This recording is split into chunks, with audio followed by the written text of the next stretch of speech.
My name is Veronica. I'm 33 years old. I'm a primary school teacher, a lover of quiet mornings and soft music. But more than anything else, I am was woman deeply in love with her husband. His name is William. He is 38, kind, gentle, thoughtful. He once made me feel like the safest place in the world was simply standing next to him.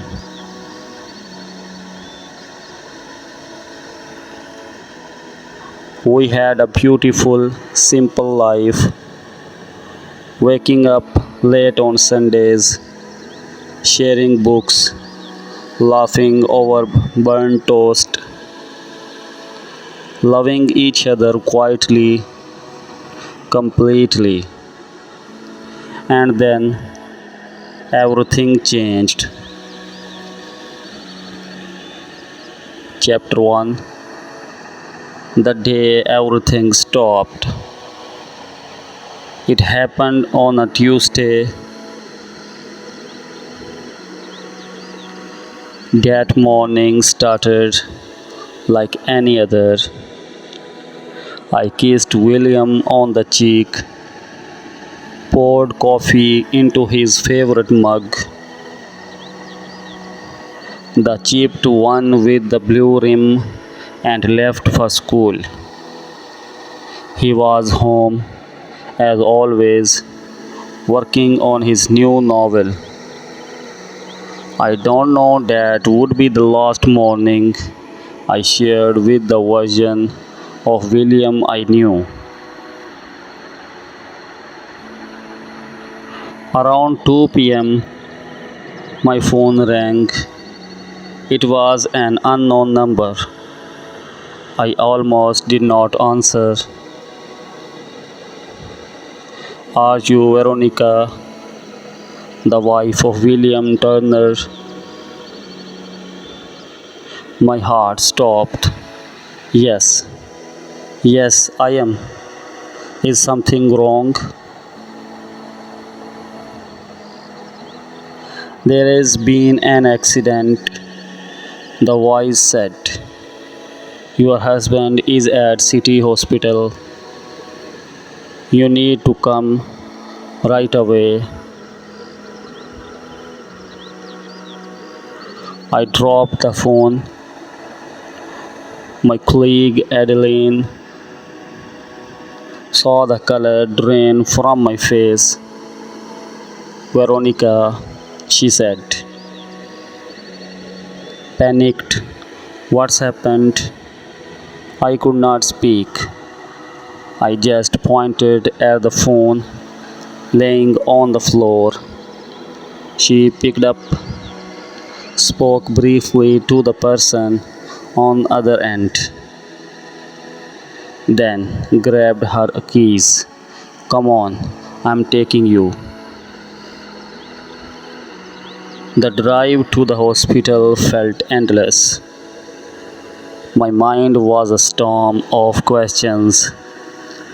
What happened? How had how bad is it? Please God, let him be okay, please. When we arrived, I ran inside. The word felt too loud, too fast. A nurse led me to a small room with pale green walls and a buzzing fluorescent light overhead. A doctor entered. Mrs. Turner, your husband was struck by a car while crossing the street. He suffered a severe head injury. We performed emergency surgery. It was successful. He is stable. Stable, the word anchored me. He was alive.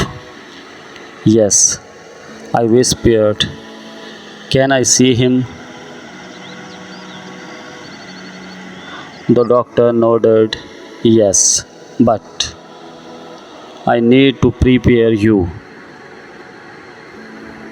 There may be memory loss. We would not know the full extent until he wakes up. Chapter 2. The eyes that did not know me. I sat beside William's hospital bed for 3 days. I don't sleep. I barely ate.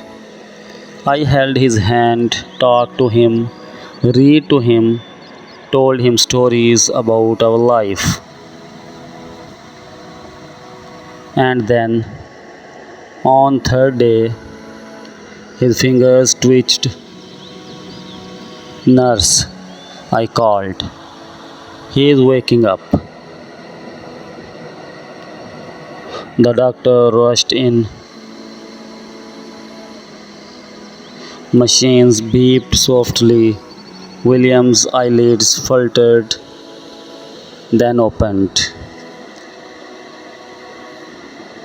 He looked at the ceiling, then at the doctor, then at me. His eyes met mine, and I smiled through tears. William, you are awake. It's me. It's Veronica. He blinked. Confusion clouded his face. Who are you? He asked. The words sliced through me. I could not speak. I looked to the doctor.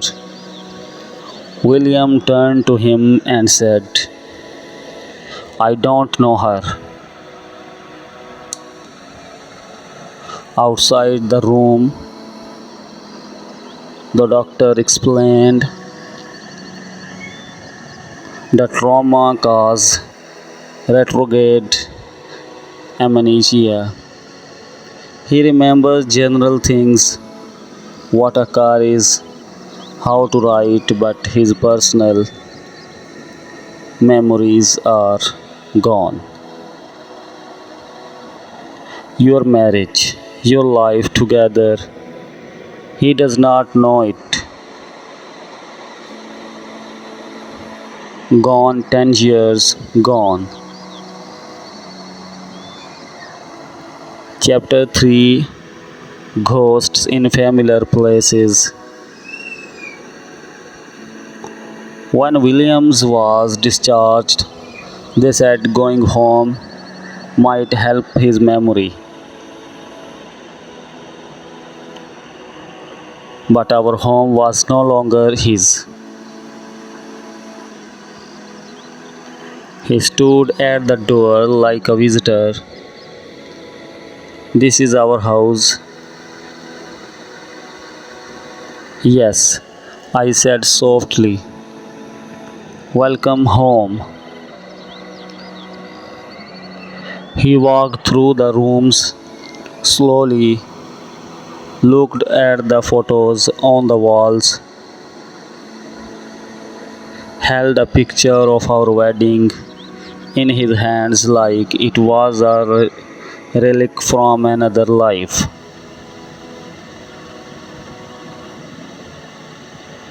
That night, I cooked his favorite meal, roast chicken with thyme potatoes. He ate in silence. Is it good? I asked. It's very good. Thank you, Veronica. The way he said my name, careful, distant, broke me. That night, We lay in the same bed, inches apart, and yet we felt like strangers sleeping oceans away. He was right there, but I had already started to miss him. I could not give up. I had to try. So I asked him, would you come to a coffee shop with me?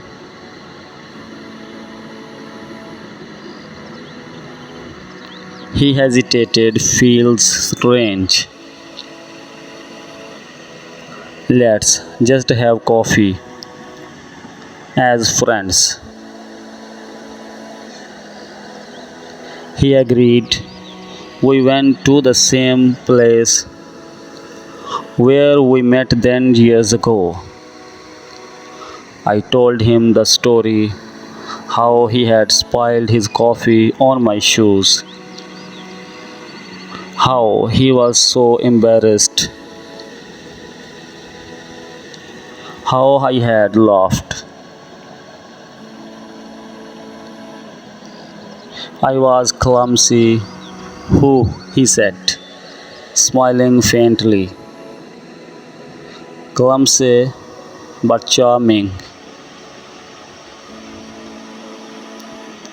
We began revisiting places from our past, our favorite park, the bookstore we loved, the lake where we used to sit in silence and just exist together. But he did not remember. He listened to my stories like they were fairy tales about people who looked like us, but we were not. Yes. Chapter 5, Letting Go of Yesterday. One evening, Adeline sat with me on our porch. I don't know what to do, I told her. He is kind, polite, but he is not my William. She placed her hand on mine. Maybe you are trying too hard to bring back someone who no longer exists. Maybe you need to get to know this new William and let him get to know you.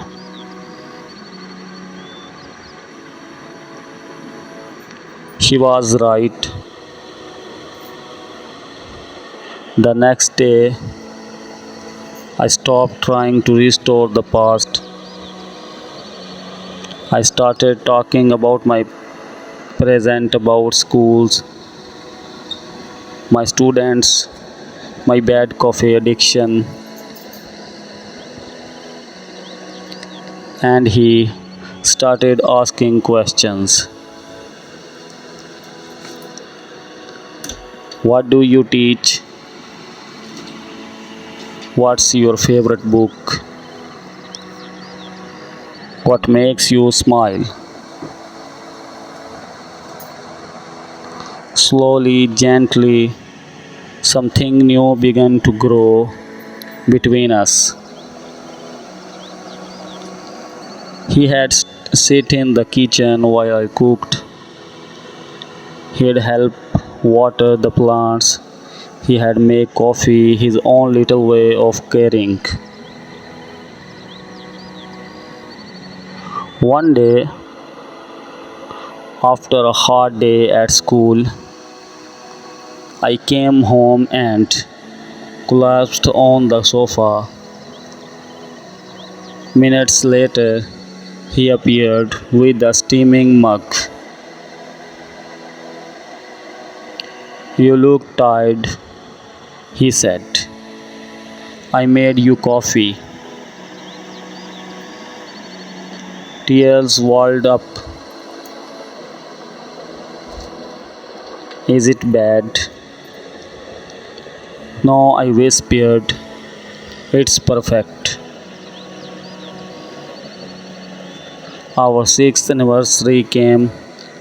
I don't mention it. He did not remember. That evening, he found me sitting in our bedroom, clutching our wedding album, crying.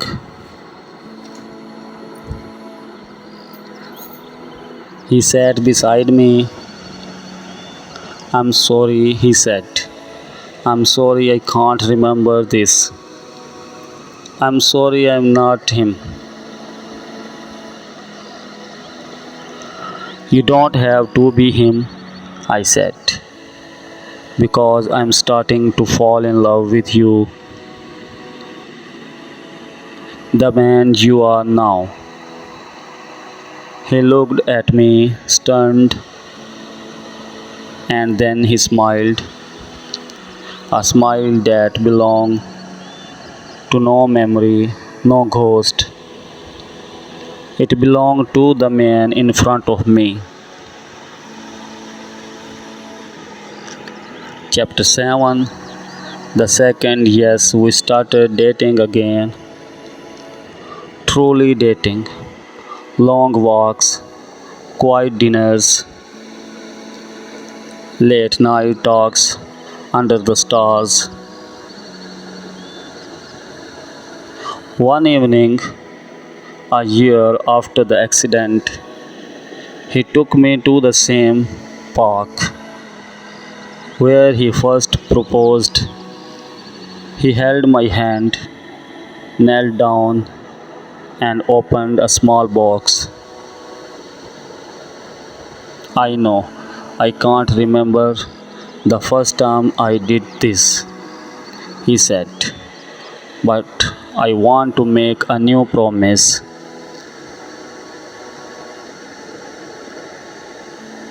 Veronica, he continued, you stayed with me when I was lost. You taught me how to live again, how to love again. I love you more than words can ever explain. Will you marry me again? Tears piled down my cheeks. Yes, 1,000 times yes.